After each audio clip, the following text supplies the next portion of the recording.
Hey everyone, it's Mason White again. I know it's been a long time since the last upload, but I've been knee-deep in composing for a whole variety of different games in that time. All the while, however, I've felt pretty guilty about neglecting this channel here, and I've had this video and others on the back of my mind. I'm glad that so many of you found the Shoji Meguro tutorial insightful, and that there was enough of an interest in some other composers, most of which being the legendary Ryota Kozuka, whose work we're going to take a deep dive into. Quick side note, if you ever need a high quality soundtrack for your game, film or any other sort of media, please email me, or contact me on Discord if you prefer. I've got a lot of different styles and genres under my belt, and I've worked with a lot of different folks over the years, so please reach out. Anyway, enough with the self-plug garbage, let's talk about the great Ryota Kozuka. His first work with Atlus was for the Junes theme in Persona 4, which, yeah, is definitely not the kind of tone you associate with the bulk of his work now. He's been the lead composer for the Shin Megami Tensei series since 4, and has developed such a unique style over the years that is arguably even more distinct than Shoji Meguro's. I mean, when you hear a song from Shin Megami Tensei 5, you know damn well it doesn't sound like anything else out there. He's involved in various projects outside of the main SMT series as well, but always carries a particular style in both composition and sound design, even in lighter stuff like the Persona dancing games. This style, however, is super broad and shifts itself depending on the project. To try and describe it though, I'd say it's a mix of aggressive, otherworldly and ethereal. So in a way, this is just like my previous Shoji Meguro tutorial. I'm going to go through and break down Kozuka's composition styles, how he writes things, key points, specific instruments, etc. And then I'm going to put it all into practice and create a song in the style of Ryota Kozuka himself. That being said though, I'm going to be much less strict about the specifics this time around. With how varied the different soundscapes are with Kozuka, I think it would be pretty restricting to say, I'll only make a track in SMT4 Apocalypse style or Persona 3 dancing or whatever. I want to delve into his work across just about all of his time at Atlus at least, so I think that incorporating bits and pieces from it all is the way to go. This will also apply to listing some of the sources of the instruments and other sounds, not only because he rarely sticks to a certain set of libraries, but because of how much of his work is created with synthesizers. Basically, if you're after a certain sound of one of his synth leads or what have you, you're able to have some very accurate sounding results by just trying to recreate it yourself with your own tools. It's not always easy to do, but hopefully the results will speak for themselves. If I do have specific sound sources to mention though, I'll still talk about them. So, as I've already mentioned, Kozuka has been with Atlus since the late 2000s with his first work in Persona 4, and he's been involved both majorly and minorly in tons of projects ever since. Sometimes he only contributes a couple of tracks, whereas other times he's the main composer and is delivering north of 100. So while I'm of course mostly going to be referring to and talking about his biggest works such as Shin Megami Tensei 4, Apocalypse, 5 and Vengeance, I also want to highlight some of his lesser known works, like in the PSP remakes of Persona 2 Innocent Sin and Eternal Punishment, the Persona dancing games, Devil's Survivor 2 or even stuff like Trauma Team. The man has a sometimes small but golden touch in some projects you wouldn't expect, like Persona 5 of all things, so I want to try and include as much as I can. Now overall, his style is definitely recognisable, but as I mentioned before, it's sort of hard to describe. Like if you hear a full soundtrack he contributed to, it really depends on the track itself to be able to identify whether or not Kozuka created it. There are some commonalities that I'll quickly talk about though, before delving into the specific styles of certain soundtracks. I said it earlier, but the main thing you'll associate with the man is a wide variety of synths. Leads, pads, basses, arpeggiators, you name it, he'll incorporate it. This extends to having synths that sound like other instruments as well, most notably being lead guitars and vocals.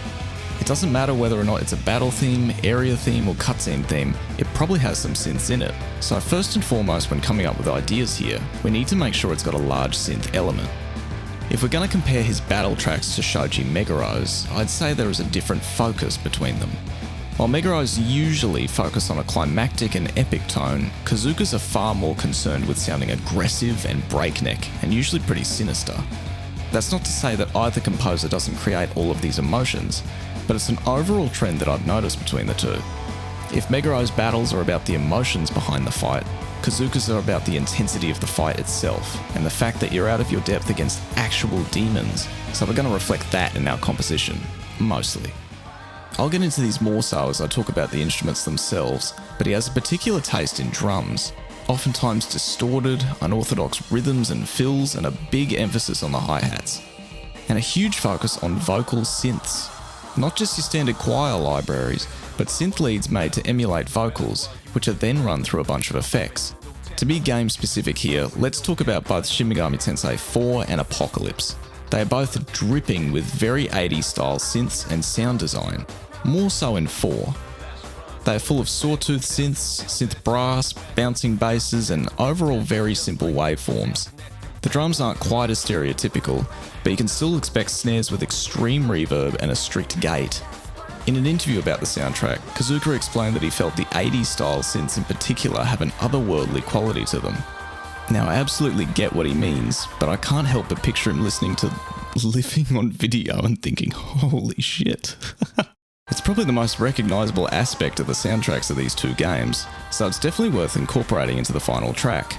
Shin Megami Tensei 5 and Vengeance, however, are far more focused on a distorted and harsh soundscape. The intro to Battle Dart especially sounds like the auditory form of rusted metal and desert sun.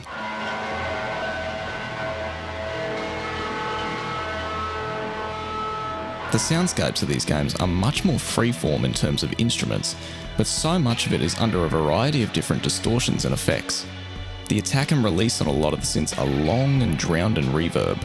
The lead instruments are often put through a chorus effect, or almost like a decaying tape. This means that on top of the distortion, the instruments are wavering in and out of tune, like they're just barely hanging on to their pitch. Couple this with a hell of a lot of vocal samples and synths, also put through a variety of effects. I wouldn't hesitate to call a lot of this soundtrack very industrial actually. But through all of this harshness, it is still always very catchy and extremely listenable. This is still music at the end of the day, and it's something that Kozuka never seems to lose sight of, thankfully. It's why despite how intense the sound design can be, these soundtracks are still so beloved, because there is still a strong sense of melody, harmony, and rhythm at the forefront. Now, while Meguro might have had a pretty solid structure to follow in his battle tracks specifically, Kozuka is much more freeform. There are often times where he'll follow the same formula of an introductory A section, calmer/more melodic B section, climactic C section, and a linking D section. But he will often mess around with this formula, if he even follows it at all. So we won't be afraid of branching out and making things less rigid. One big commonality in his battle tracks, however, is either a short or complete lack of an intro. This isn't always the case, but is usually the case in his regular battle tracks. Whether or not it's intentional, the man understands that getting straight into the action in a track will help not only bring on the energy immediately, but also help to alleviate fatigue from hearing a track over and over.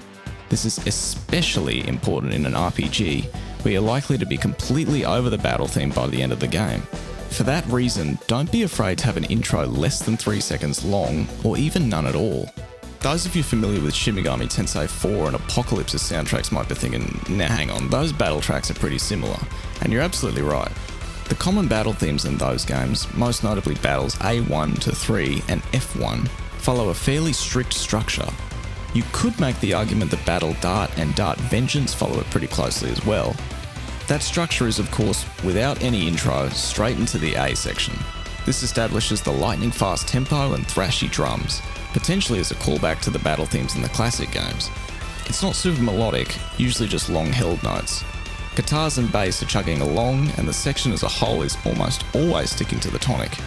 The B section usually doesn't let up the pace, but is a bit more melodic, sometimes straying away from the tonic. We might get some other instruments added in here as well. If there is a distinct C section, it is very similar to the A section, sometimes still sticking to the tonic whilst a harsh lead instrument takes centre stage. Usually it's a distorted synth that is made to sound like a guitar both sonically and compositionally. The melody is oftentimes very frantic, sometimes jumping all over the place. It may even be classified as a solo and is full of rapid notes like in Battle A2. You'll almost always get either an organ or a synth playing long notes in the second half of the section, usually descending. The D section is the last section to link back to the A section. The rhythm guitars are always the focus here. This last section is about pure intensity, with no main melody to speak of, and the drums here keep the same pace before a long fill just before the loop. Now again, this structure is not absolute, really only for these couple of tracks. I'm going to play around with it myself in the final track, and you should too. Following the key points of it though are great ways to get your track sounding more Kozuka-esque. Alright, so let's get into some of the instruments used in Kozuka's style. If I have specific sources or libraries to mention, then I will, but I would highly encourage trying to recreate sounds using what you have. A lot of Kozuka's identity comes down to his sound design, rather than the dry instruments themselves, so please feel free to experiment and not follow the exact sources as gospel. I've got timestamps in the description as well if you want to jump around through these. First and absolutely foremost are the huge range of synths to use. Depending on what you're after, they may vary in tone, but a lot of the time you're going to want to use fairly simple waveforms. Not always, but in a majority of cases I would say, especially if you want to try and emulate the SMT4 sound. Leads in particular can vary pretty greatly. A lot of the time Kozuka will use variations of straightforward waveforms like in Quest Boss Battle,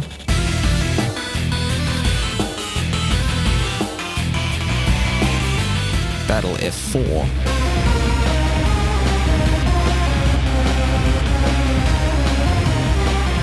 or Battle Konohana Sakuya.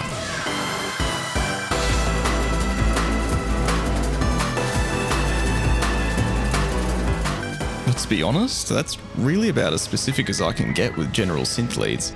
A lot of tracks don't even feature traditional melodies and are instead carried by ostinatos or harmonies.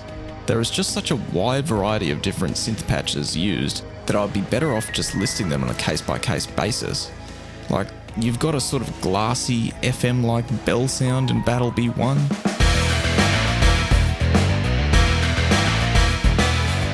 A sort of bagpipe-esque lead in Battle Bounce and Roll.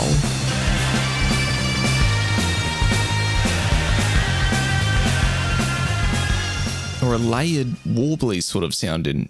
Oh, Jesus, look at this name.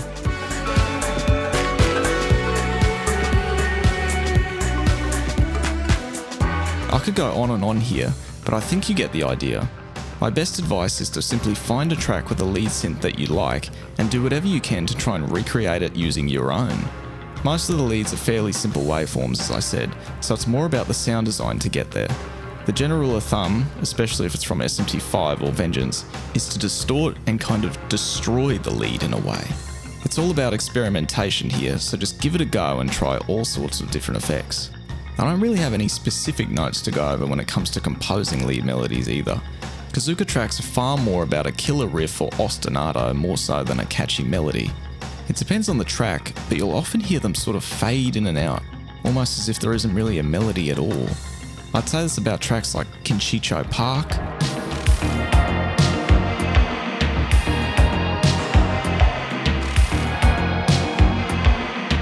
or Battle No Hypocrisy.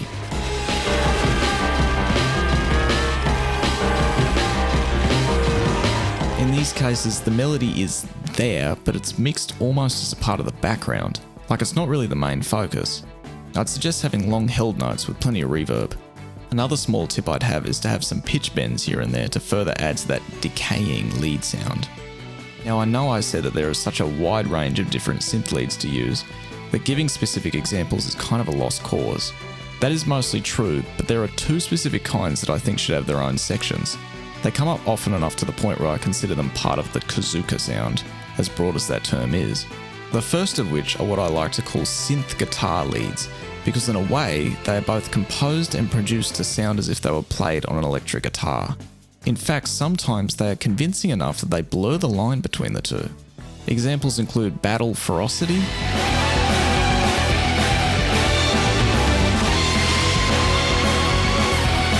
Battle Humans, Demons and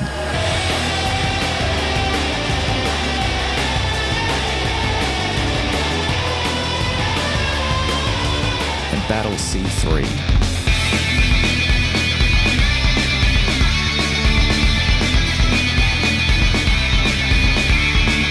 I really do mean it when I say that line gets blurred. It sounds to me at least like Kozuka has found or created a synth patch that sounds like a guitar, written melodies in a way that fits a guitar, and then put that through effects that you'll get specifically through guitar amps and pedals. So it doesn't sound like your typical distortion plugin, but overdrive, chorus, flange, etc. effects that are explicitly designed for guitars to pass through. I don't think I can really elaborate on it much more, but do you know what I mean? There's a certain crunch to them, to the extreme where you could describe it as a synth tone rather than a distortion effect, like a guitar.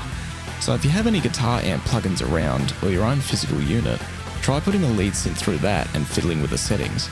It's also important to write the melodies as if they were played on guitar. That means try to avoid huge leaps in range and make liberal use of your pitch wheel, not only for very guitar-esque bends, but also to subtly add a bit of vibrato to long notes. And in these cases, it's probably more important to make the melody the focus. It's still drowned in a bunch of effects, and there's plenty of reverb on it to take up more of the mix, but try to avoid keeping it in the background like I mentioned in the leads section. Even more prevalent than synth guitars, though, are synthetic vocals. This is sort of an umbrella term, but I'm referring to actual synthetic vocal patches or even choirs. I'd say that this is arguably one of the most iconic elements of Kozuka's style, especially in his more recent works. I'm sort of lumping any sort of vocal use in here, including just straight vocal samples. They're in plenty of tracks and vary between being played pretty traditionally to being very experimental. To give some examples, you've got your standard choir patches like in Purgatorium,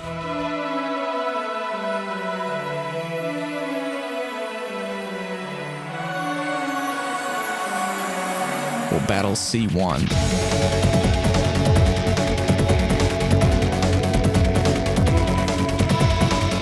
These are fairly straightforward, mostly just using the choir as a lead or harmonically.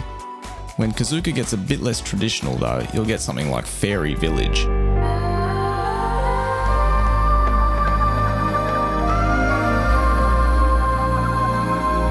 The vocals are being used as a lead here, but clearly aren't designed to sound realistic, just as if they were another synth patch. The real strange stuff though can be heard all throughout Shin Megami Tensei 5 and Vengeance, with a great example being Dart Shinjuku 3rd Block.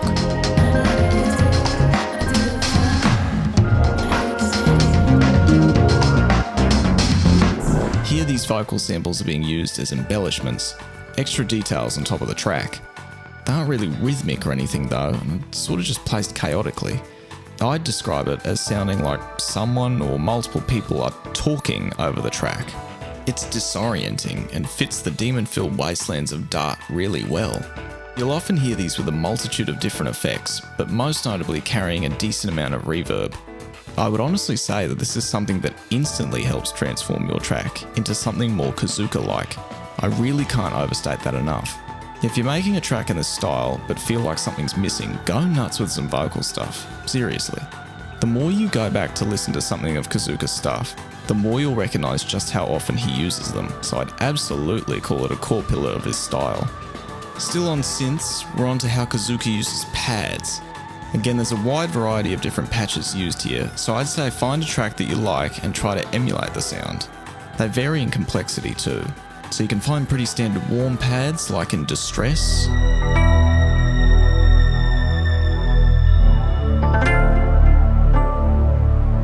or Dart Ginza,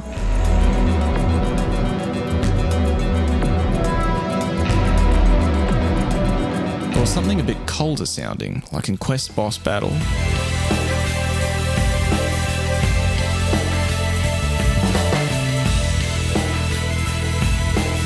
or Dart Odaiba. You won't often hear very layered pads with complex waveforms or anything like that, so don't go too crazy with them. It kind of depends on if the track highlights them or not, but I'd say to write some pretty thick chords with stacked harmonies. Think your add 9 chords, minor sevenths, just very melancholic harmonies in general. Nothing very bright and uplifting. How Kozuka does his basses, once again, varies from track to track. He doesn't use live bass guitars, but does use virtual ones from time to time, more so in his earlier works. Some examples include the Operation Starts,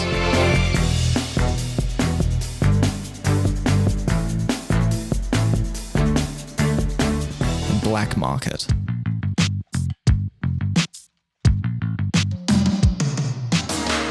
Black Market we know uses the Trillion Rock P bass from Spectrasonics, so if you want a specific tone to follow, that's a good start.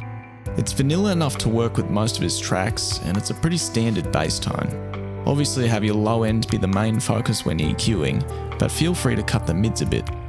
More often than not though, you'll hear a synth bass in his tracks. If so, it will probably have a bit more edge to it than the standard electric bass tone. Sometimes a saw wave will do, but that isn't always the case. Some examples include the Wiping All Out Atlas Kozuka remix, and Tokyo Midtown. These tracks highlight how much more oomph Kozuka's synth basses have, so try to take note of that when it comes to sound design. The waveforms are simple, but beefing the bass up with some saturation, some distortion, even having a sub bass underneath all go a long way. Now how should we write them? That's kind of a big variable too. In the Tokyo Midtown example, the bass is fairly straightforward, mostly eighth notes or triplets, but the Wiping All Out remix has a much more involved bass, so you can really go in either direction. Feel free to keep your bass rhythmically straightforward and follow the root of each chord, or have something a bit more complicated compositionally. You would kind of expect Kozuka to rely on electric drums for his tracks, considering how much he leans towards a digital sound, but surprisingly not. The man is far more interested in acoustic drums and how rhythmically varied they can be. That's not to say they aren't often dressed up in similar distorted effects to blend into each track, but you'll seldom hear drum machines. How both Kozuka and Meguro have their drums is actually one of their strongest commonalities as composers, and they may even take inspiration off one another. I unfortunately don't have any specific drum libraries to mention here, but I can give some alternatives. I still use EXS24 drum samples to this day, but I would also recommend some of the BFD libraries as well. Now be on the lookout for a library with a wide range of hi-hat sounds. Multiple different samples for different velocities, different ways of striking the hi-hat, and an overall sound that I can only describe as thicker rather than a thin sound. On top of that, look for snares that also have a wide range of velocities and samples that have an actual tone to them. It can almost sound obnoxious when listened to by itself, but stands out in a great way in a full mix. Libraries like these can be tough to find, but are absolutely phenomenal when you find them, and you'll have to be wary of overusing them. Once you do have them though, make sure to compress them or saturate them well. Everything should blend together nicely. Only then can you start to add some of the distortion, phaser, whatever effects you want, but don't overdo them. Kozuka himself doesn't either. When it comes to writing them, I would suggest either two ways to approach it. You can either go for the battle track kind or area track kind. The battle tracks are very straightforward. You want aggressive drums, and the extremely fast tempo of tracks found in SMT4 is the template to follow. The patterns are otherwise pretty standard, but make sure that speed is the focus. It's a very traditional thrash metal sort of style that clearly takes inspiration from classic Megami Tensei and Shin Megami Tensei. The other kind I mentioned is a little bit more complicated and sometimes blends into the battle tracks. While the kicks and snares may be pretty conventional, there can be a bit of variation in their pattern as well. The hi-hats are also much more varied both rhythmically and technique-wise. Some examples include Dart Shinjuku 3rd block,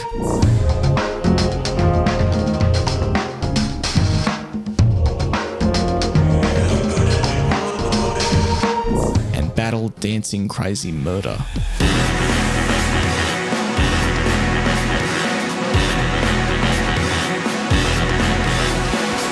So for these cases, try to prioritise plenty of variation in the hi-hats, and don't be afraid to change up the patterns of the kick and snare. Now with keys being Kozuka's main instrument, it's no surprise that they are featured throughout all kinds of tracks in his works. They can be used as a lead melody, chords, embellishments, whatever. There isn't really a limit in this case. If you search around, you can find examples of all of the above in his works, and can use them as a template to follow. I really have only mentioned pianos to say, yeah, he uses them. The kind of piano used varies from track to track as well, but he'll usually stick to a pretty standard grand piano. The only confirmed library we know of is one used throughout SMT5 and Vengeance, being Modart's Piano Tech. There are multiple different pianos to choose from, and while it can be pretty expensive if you want multiple, it is a very high quality set of instruments, so I'd recommend it anyway, Kozuka or not. Another option is used throughout the Trauma Team soundtrack, and that's the New York Concert Grand Piano by Native Instruments. He usually keeps the sound design of the piano fairly untouched, depending on the track of course. He might put some reverb on it, but that's about it. even in the more chaotic sounding tracks like the main theme of Shin Megami Tensei 5.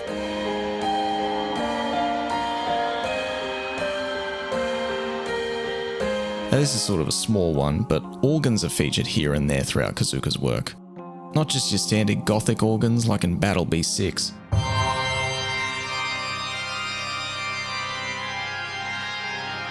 But also rock organs like in Battle F1.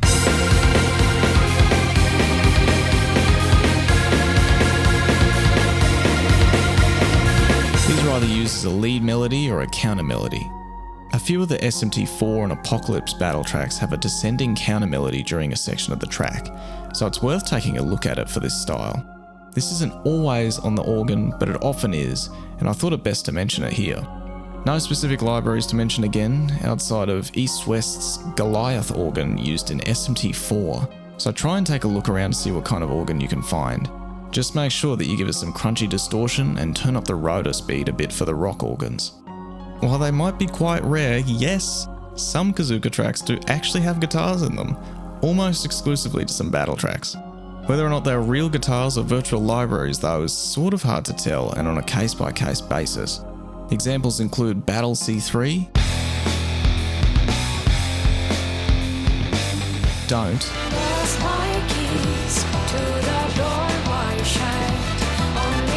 and of course Battle B2.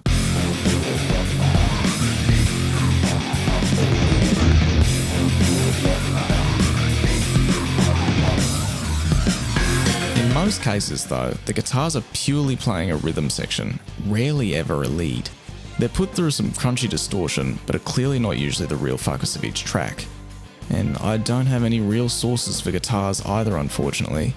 It's hard to tell whether or not a real one is ever used. That's a testament to how far virtual guitars have come, I suppose. But I also say this because you've got several other composers at Atlas who play guitar, some even working on the same soundtracks as Kozuka. So it's a safe assumption when I say that they probably provided their own guitar recordings at points, especially so for SMT4's soundtrack, which seemed like a real collaborative effort between each composer.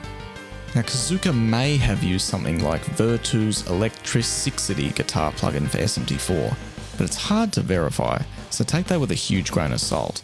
As I said, the overwhelming majority of the time, guitars are used purely for power chords. You can play around with open strings and palm muting, but that's about it. You want them to follow the root of each chord to give it some oomph. You don't need a very specific type of tone, as it won't be standing out too much in the mix. If you have a live guitar setup, you can go for that as well, but as a consequence of Kozuka using virtual guitars, you'll need to play pretty robotically, and without too much variation if you want them to match. I would advise staying away from lead guitars altogether, but if you feel you want to, try and follow tracks like Battle B2 or Battle C3. I think you'll get a much more stylistically accurate soundscape if you stick with the synth guitar style that I mentioned earlier though. So now it's time to put everything we've learned to use. I'm going to go section by section here, and I'm aiming for sort of a mix between the soundscapes of Shin Megami Tensei 4 and 5, taking heavy inspiration from the structure of 4's battle tracks. First of all, no intro. I'm getting straight into the A section here with some fast drums, a simple 80s inspired synth bass and palm muted guitars, all on the tonic.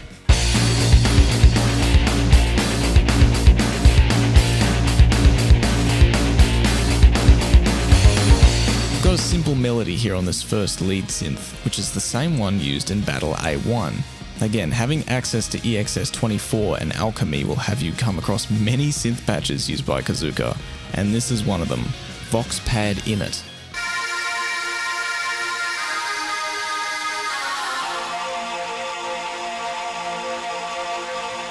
It's layered with fifths below and has an overdrive effect on it to give it that crunchy sound.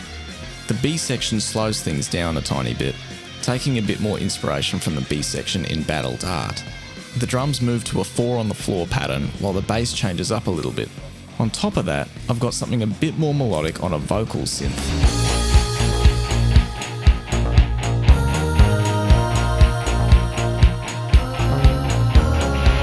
This is actually the same one used in tracks like Fairy Village, the Girls Choir Owl patch in Alchemy. It's got some delay and reverb to help it feel a bit more ethereal.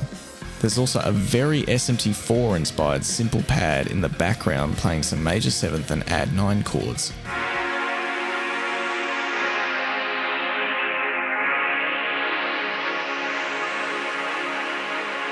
I've cut out a lot of the low end and a bit of the mids to match how cold some of the pads are in SMT4.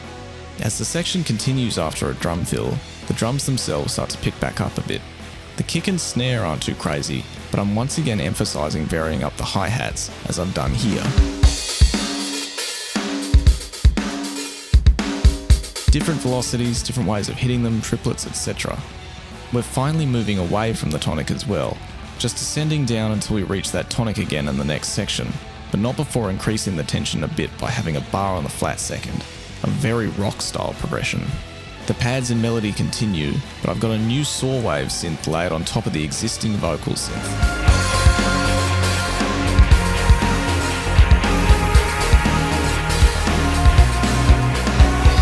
We've got the climactic C section here, borrowing a lot from the A section. Drums are back to their standard timing, bass is pumping again, guitars are chugging.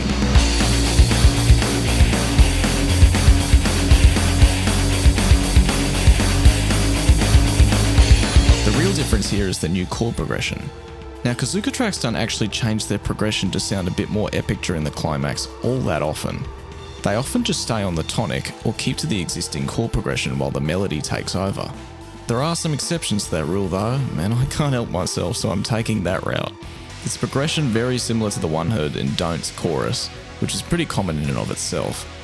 The star of the show here is the lead synth, which has had a ton of tweaking to it. It's made up of 3 separate layers, all of which are very simple waveforms on their own.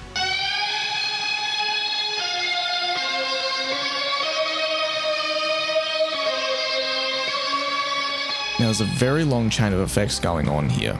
We're putting the synth through a virtual guitar amp for crunch, then chorus, then a phaser, some delay, reverb, and then into a compressor. We're also EQing out a lot of the muddy low end. This took plenty of experimenting, but if I can make something like this, then so can you. The overall goal is to get that guitar synth sound, so try to frame your mind around turning a synth into a guitar. That applies to the melody too. This melody I've written is designed to play to the strengths of a guitar. That means plenty of pitch bends, bends to emulate using the whammy bar, and not having huge leaps between each note. I really want to stress that pitch bending, as it adds to the chaotic and decaying sound that you want to achieve. Right at the end of the melody, I've taken heavy inspiration from Battle A2, with some rapid fire 16th notes to end the phrase.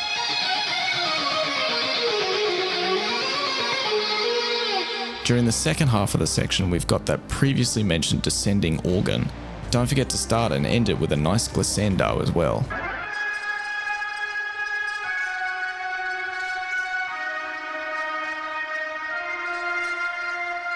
Without overcomplicating things, I've also got a small pad in the background to fill out the mix. And once again, by complete accident, it turns out to be another patch used in SMT4. Oops.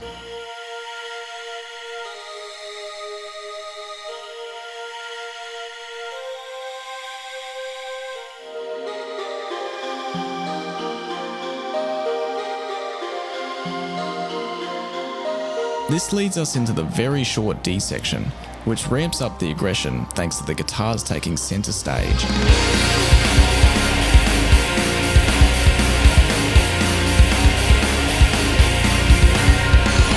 This is very much taking cues from Battle F1 and F8, both of which have a simple open strings riff after the melodic climax.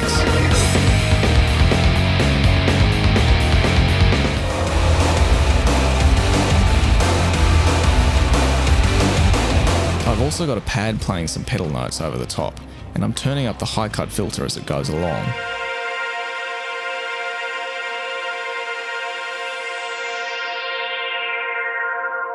Now, fearing that the SMT5 influence wasn't clear enough, I've got one last section before the loop.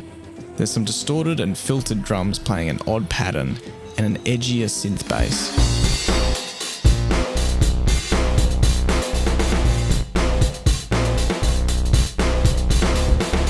I finally added in the piano here to play a pretty funky phrase.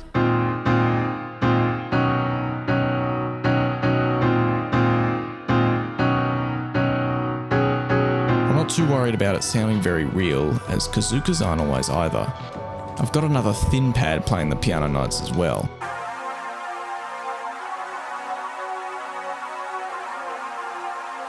What really helped solidify this section though was getting the weird vocal samples. I'm going for that talking over the track feeling, so it isn't very melodic at all. I've got a tremolo effect on it with some reverb and delay. The last thing to mention is a distant synth I've tried to make sound like the one used in Dart Ueno.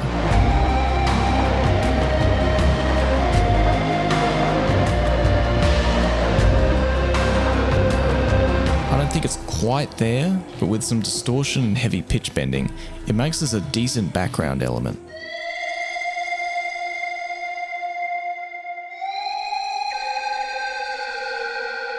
Alright, enough babbling.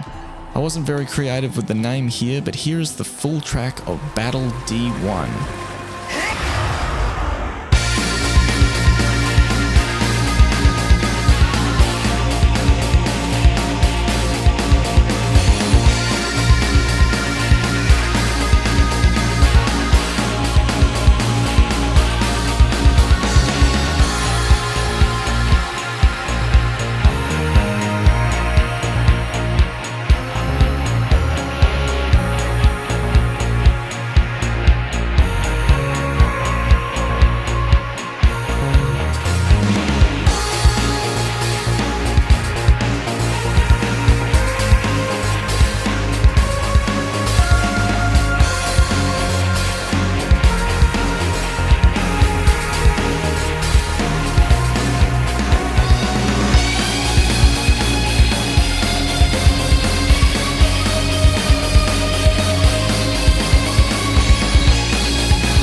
That all this info was useful, and I wasn't just rambling again for over half an hour. As I said, Kozuka's style is much less defined and restrictive than Meguro's, and while this means that it can be harder to achieve a specific soundscape, you also have much more freedom when it comes to experimentation. Give it a try yourself. If nothing else, you'll absolutely learn something about creating some chaotic and distorted atmospheres. And again, I apologise for the long gaps on the channel. I've been super busy working on game soundtracks for plenty of projects. Most are still quite a ways away, but I did recently contribute a track to Funky Heart, which is worth checking out. And if you need a soundtrack for your project, I'll once again say email me. I'm always looking for more work. In terms of future videos or music for this channel, please leave a comment for what you might be after. Whether or not it's another remix or another deep dive into a composer, I'm all ears. I'm leaning towards someone like Yasunori Mitsuda, or even covering something from Devil Survivor. But if you've got any other suggestions, I would love to hear them. Anyway, thanks for watching and stay tuned.